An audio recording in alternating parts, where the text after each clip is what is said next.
Hello students, how are you? Good morning.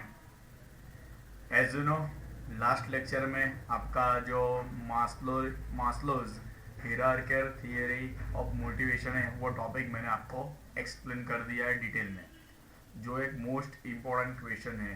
Okay, जो मैंने detail में आपको एक्सप्लेन कर दिया है। ओके, तो यूनिट में अभी लास्ट टॉपिक में लास्ट क्वेश्चन फाइनली आ रहा है आपका, जो आपका होगा क्वेश्चन नंबर 3।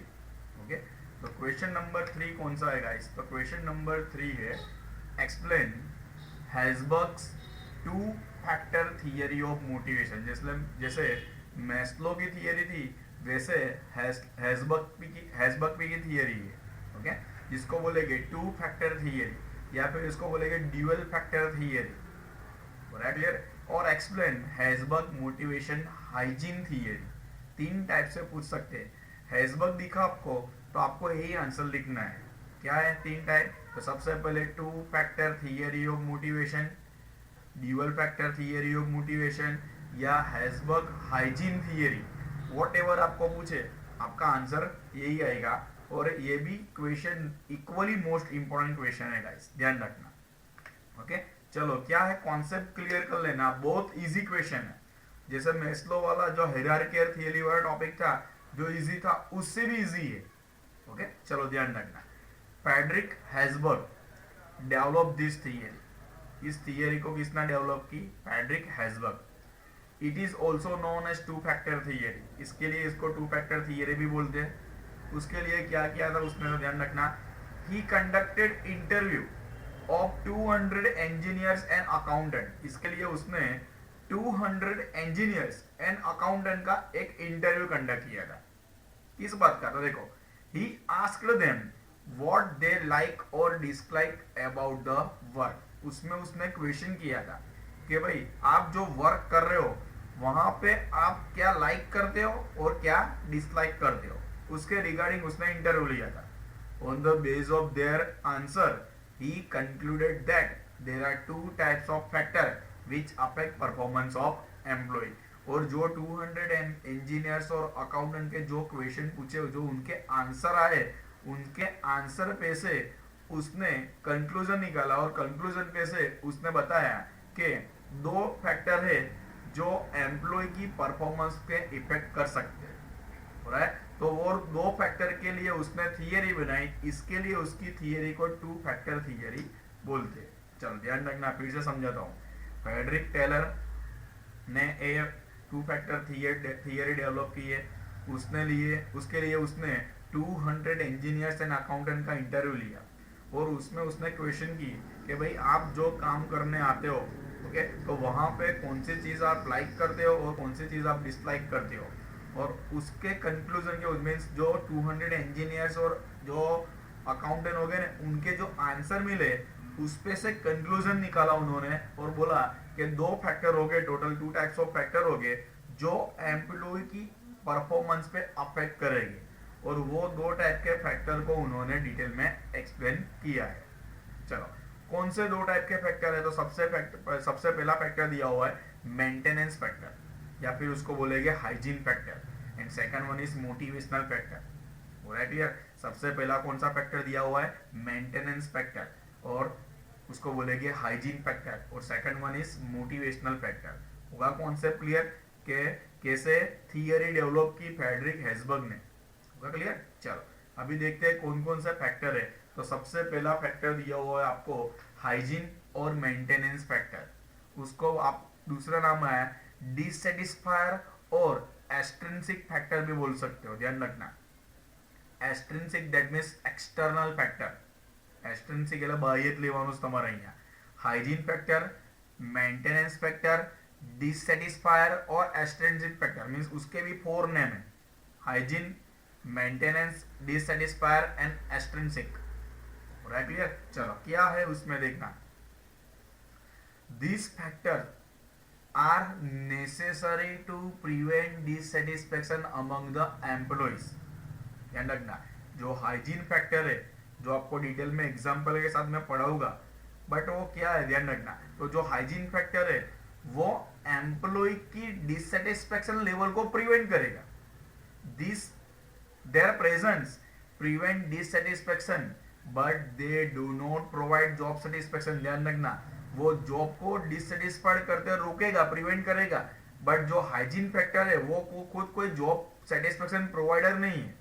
ध्यान रखना क्या बोलते हैं, ध्यान रखना, जो हाइजीन फैक्टर है वो एम्प्लॉय की जॉब डिससेटिस्फेक्शन है उसको प्रिवेंट करेगा, बट वो खुद जॉब को सेटिस्फाइड नहीं करेगा. Okay, so they can not motivate the employ. Means जो हाइजीन फैक्टर दिए हुए वो एम्प्लॉय को मोटिवेट नहीं करता है, बट एम्प्लॉय को डिससेटिस्फाइड होने से रोकता है, नथिंग एल्स. एम्प्लॉय को जॉब सेटिस्फेक्शन नहीं देता है, एम्प्लॉय को मोटिवेट नहीं करता है, बट एम्प्लॉय डिससेटिस्फाइड ना हो उसके लिए हाइजीन फैक्टर कंपलसरी होने चाहिए. हो रहा है कॉन्सेप्ट क्लियर? क्या है कॉन्सेप्ट, फिर से एक बार समझ लेना. These factors are necessary to prevent dissatisfaction among the employee. Their present prevent dissatisfaction, but they do not provide job satisfaction.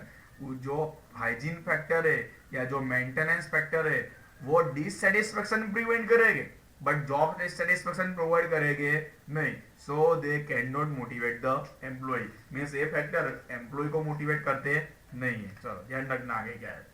Following are the maintenance या hygienic factor pointed by Herzberg. क्या कौन कौन से फैक्टर है जो employ को dissatisfaction की dissatisfaction को प्रिवेंट करेंगे और एम्प्लॉय को जॉब सेटिस्फेक्शन प्रोवाइड करेंगे. क्या है तो ध्यान रखना.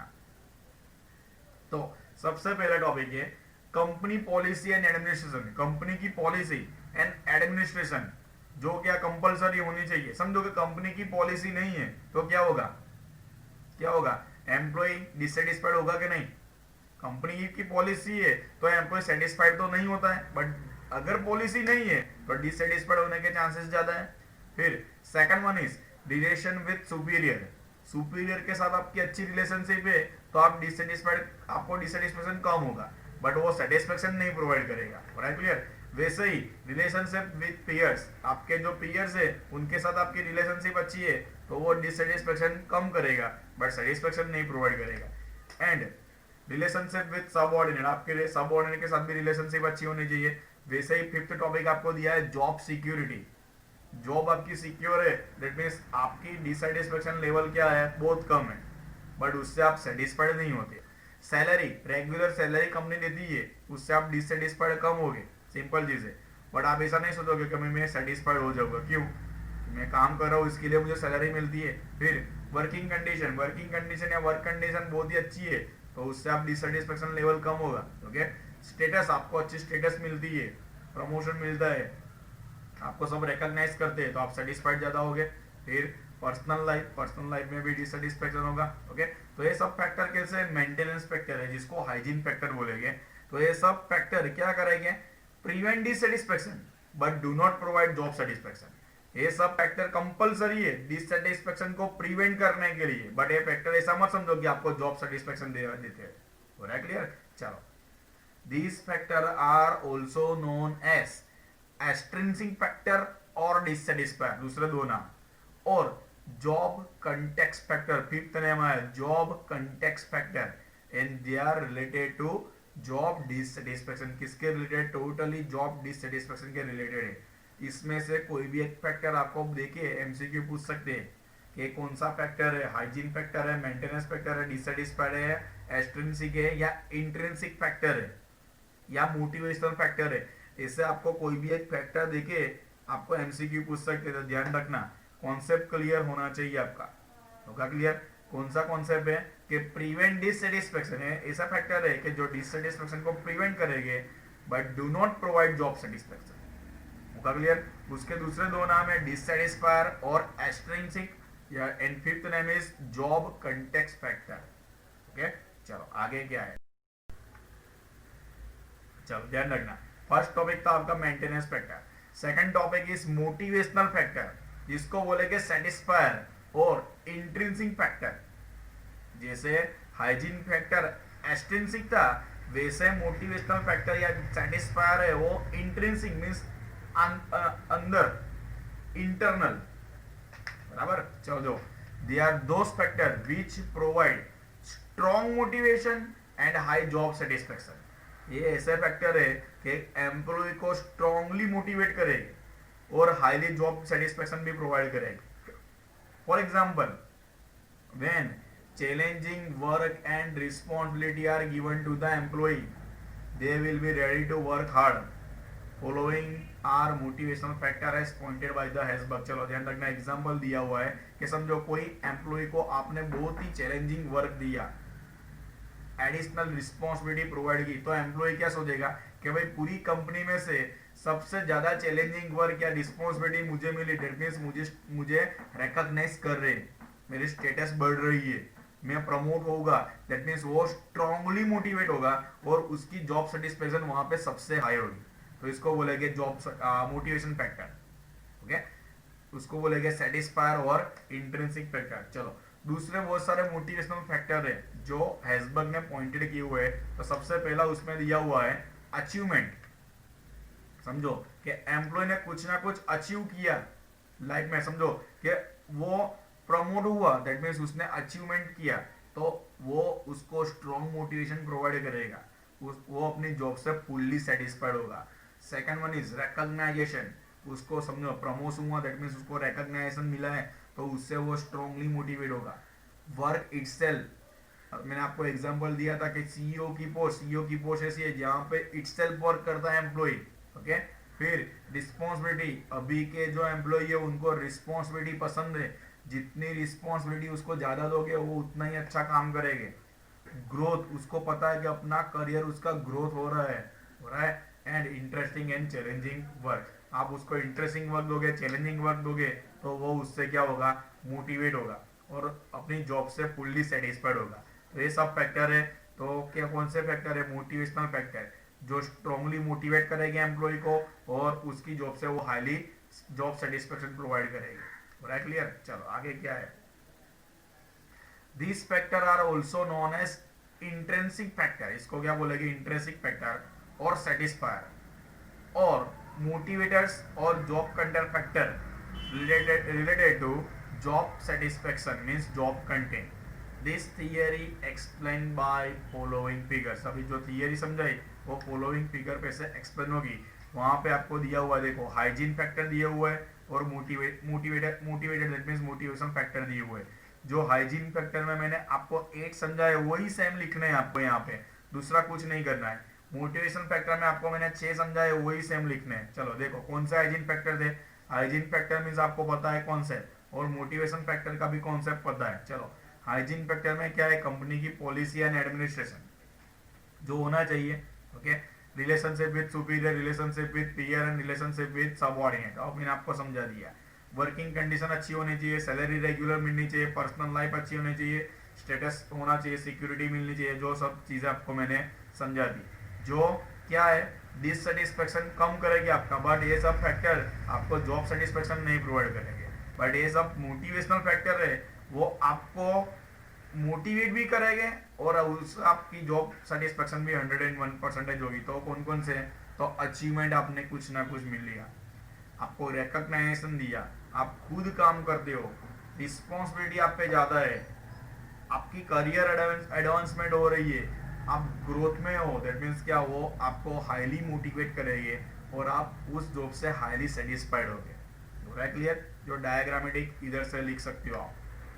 चलो क्या है, to motivate the employee the manager should give attention to both type of factor. देखो ध्यान रखना कि एम्प्लॉय को मोटिवेट करना है, तो हेसबर्ग ऐसा बोलता है कि हेसबर्ग ने ऐसा बोला है कि भाई आपको कंपलसरी दोनों फैक्टर को कंसीडर करने पड़ेंगे, या मैनेजर को कंपलसरी दोनों फैक्टर को कंसीडर करने पड़ेंगे। तो कौन से दोनों फैक्टर वो आपको पता ही है। देखो ध्यान रखना, it should improve the hygiene factors to remove dissatisfaction. Manager को हाइजीन फैक्टर को इम्प्रूव करना पड़ेगा जिससे एम्प्लॉय डिससेटिस्फाइड कम हो, या एम्प्लॉय की जो डिससेटिस्फैक्शन लेवल है वो थोड़ा प्रिवेंट हो या फिर रिमूव हो जाए।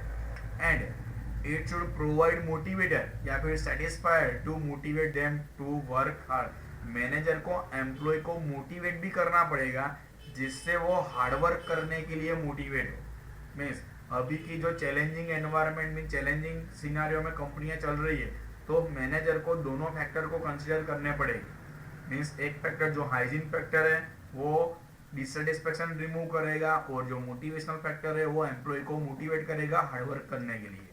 हो रहा है क्लियर? तो इवेल्युएशन ऑफ हैसबर्ग, इवेल्युएशन क्या है तो ध्यान रखना, इंपॉर्टेंस दैट मीन्स एडवांटेज भी आप लिख सकते हो यहाँ पे। देखो, this theory was the first theory of study the understanding of work motivation. देखो, ये थियरी जो दी हुई है आपको, ये जो स्टडी की हुई है, तो वर्क मोटिवेशन रिलेटेड की वो फर्स्ट स्टडी है। Okay, second one is this theory explain the factor which control dissatisfaction of employee. Hygiene factor में ऐसे फैक्टर एक्सप्लेन किए जहां से एम्प्लॉय की डिससैटिस्फैक्शन कम हो सकती है या एम्प्लॉय की डिससैटिस्फैक्शन कंट्रोल हो सकती है। दूसरी कोई थियरी ने ऐसे स्टडी नहीं की हुई है। ओके, एंड देखो इंपॉर्टेंस या एडवांटेज हो गई, वैसे ही क्रिटिज्म भी हो गई। ओके, तो क्रिटिसाइज भी किया हुआ है देखो इसमें।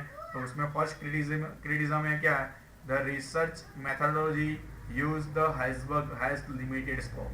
दैट मींस दो ही चीजें सोची उसने, हाइजीन और मोटिवेशन। दूसरी कोई रिसर्च, दूसरे कोई भी टॉपिक पे कि दूसरे कोई भी मेथड पे उसने रिसर्च नहीं किया हुआ है। Okay, second one is this theory has limited scope, so it generation is also limited. दो ही स्कोप है, ओके, लिमिटेड स्कोप है मीन्स उसकी जनरेशन में क्या होगी, लिमिटेड होगी। मीन्स उसमें से जो कुछ बात बाहर निकला है वो भी लिमिटेड लेवल का होगा, ऐसा बोलते हैं। And this theory talk more about satisfaction, किसके रिलेटेड टॉकिंग हो इसकी, only just satisfaction. Clear? It does not clarify how satisfaction और dissatisfaction related to future performance. यहाँ पे एम्प्लॉय कहाँ पे सेटिस्फाइड है कहाँ पे डिससेटिस्फाइड है वो बता दिया। मीन्स તમને રોગ બતાવી દો પણ ની દવા કરી નથી। मीन्स कैसे सेटिस्फेक्शन और डिससेटिस्फेक्शन को कंट्रोल करे और कैसे सेटिस्फेक्शन और डिससेटिस्फेक्शन फ्यूचर में क्रिएट ना हो। ओके, या डिससेटिस्फेक्शन फ्यूचर में क्रिएट ना हो और फ्यूचर में सेटिस्फेक्शन इंक्रीज हो, उसके रिलेटेड क्या है वो चीज उस बताई नहीं है। जो इसके बाद की थियरी होगी उसमें बताएगी, बट पीओएम में यहाँ पे आपका मोटिवेशन का टॉपिक वो है। एचआरएम में यूनिट 3 में एज इट इज यही टॉपिक है, यही क्वेश्चन है। मैस्लो की थियरी आएगी, हैसबर्ग की थियरी आएगी और इसके बाद एक टॉपिक जिसने क्रिटिसाइज की ब्रूम्स थियरी। इस एक थियरी जो एचआरएम में है, पीओएम में नहीं है। पीओएम में यहाँ पे आपका कोर्स ओवर हुआ।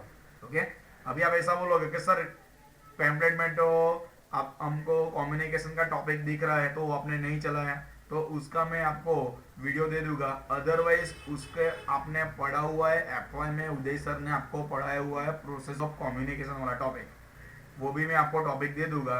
उसका भी वीडियो हमारे पास रेडी है, जो उदय सर ने F5 में चलाया है वो मैं आपको दे दूंगा। मीन्स आपका पीओएम का भी कोर्स यहाँ पे फाइनली कंप्लीटेड हो गया है। अगर कुछ भी प्रॉब्लम हो आपको तो आप पूछ सकते हो, कोई भी डिफिकल्टी है, कोई भी क्वेरी है तो पूछ सकते हो। राइट? क्लियर?